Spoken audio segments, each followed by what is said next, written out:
Manga One Piece chapter 1030 konon katanya akan berjudul Echos the Impermanence of All Things, atau secara sederhananya bisa juga diterjemahkan sebagai tak ada yang abadi. Di awal chapter diperlihatkan posisi Diaz Drake yang ternyata saat ini sedang melakukan semacam rekonsiliasi dengan Scratchman Apo. Diam-diam, Apo yang saat ini sedang bersama dengan monster number 123 mengajak Diaz Drake untuk membentuk semacam aliansi sementara.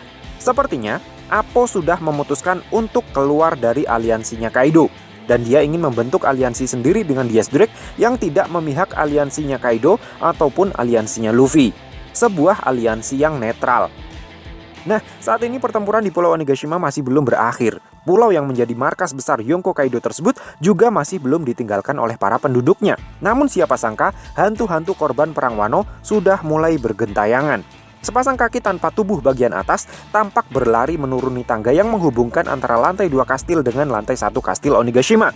Sepasang kaki tersebut adalah milik Kinemon. Sepertinya, bacokan Kaido pada manga One Piece chapter 1015 bukan hanya menembus punggung hingga perut Kinemon, melainkan juga memisahkan tubuh bagian atas Kinemon dengan tubuh bagian bawahnya. Ajaibnya, terpotongnya tubuh Kinemon menjadi dua tersebut justru yang telah menyelamatkan nyawa Kinemon. Usut punya usut, tubuh bagian bawah Kinemon masih bisa bergentayangan secara bebas bukan karena dia sudah menjadi arwah penasaran menjelang malam Halloween. Tetapi konon katanya, bekas operasi sesarnya Trafalgar Law saat di Pang Hazard dulu itu tidak benar-benar tersambung dengan sempurna meskipun sudah susah payah disatukan kembali. Efek jurus amputasinya Trafalgar Law masih berpengaruh terhadap tubuhnya Kinemon hingga saat ini. Makanya ketika bekas luka tersebut terbuka kembali, Kinemon masih bisa bertahan hidup. Sayangnya, karena tubuh bagian bawahnya Kinemon ini tidak memiliki telinga, dia tidak bisa mendengar perintah dan berlari atas kemauannya sendiri tanpa tahu arah dan tujuan. Yang lebih mengejutkan lagi, tidak hanya Kinemon saja yang masih hidup setelah mengalami pembantaian berlapis. Kanjuro, yang sudah 2 kali dideportasi ke akhirat oleh anggota Akazaya 9, sepertinya kembali ditolak oleh Departemen Keimigrasian Alam Baka hingga akhirnya harus dimutasi kembali ke dunia.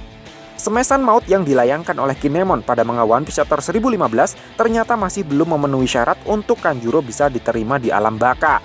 Kanjuro bahkan masih bisa menerima orderan dari Kurozumi Orochi untuk membantu sang shogun kuculuk tersebut melampiaskan nafsu iblisnya. Atas perintah Orochi, dengan menggunakan sisa-sisa nafas terakhirnya, Kanjuro lalu menciptakan sebuah iblis api raksasa menggunakan pensil Sakalaka Bumbumnya.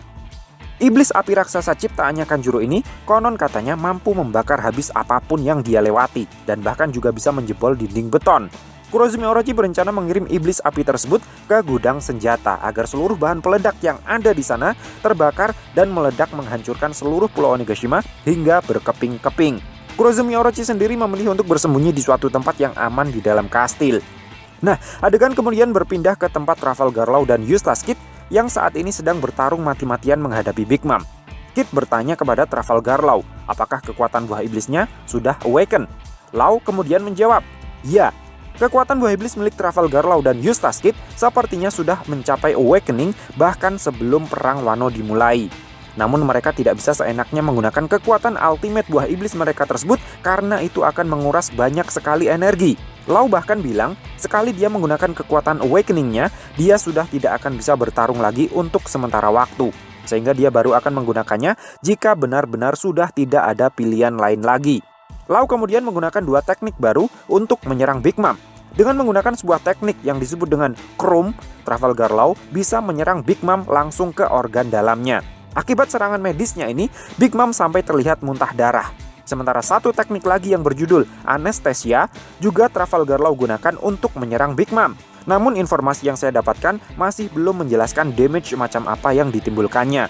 Di lain sisi, Eustace Kid juga menggunakan sebuah teknik baru yang membuat Big Mom terlihat sedikit kerepotan. Dengan menggunakan sebuah teknik yang berjudul Assignment, Eustace Kid membuat semua benda berbahan metal yang ada di sekelilingnya tertarik dan menyerang Big Mom, seolah-olah Big Mom itu adalah sumber magnet yang sangat besar. Spoiler manga One Piece chapter 1030 pun sampai di sini. Kabar baiknya, setelah manga One Piece chapter 1030 rilis, minggu depan manga One Piece akan terus berlanjut, tidak libur lagi. So, piye menurutmu cah? Terima kasih sudah mampir ke channel kami. Jangan lupa like, share, dan subscribe jika menurut kalian video-video kami cukup menarik untuk ditonton. Sampai ketemu lagi dalam video kami yang berikutnya, and matur nuwun.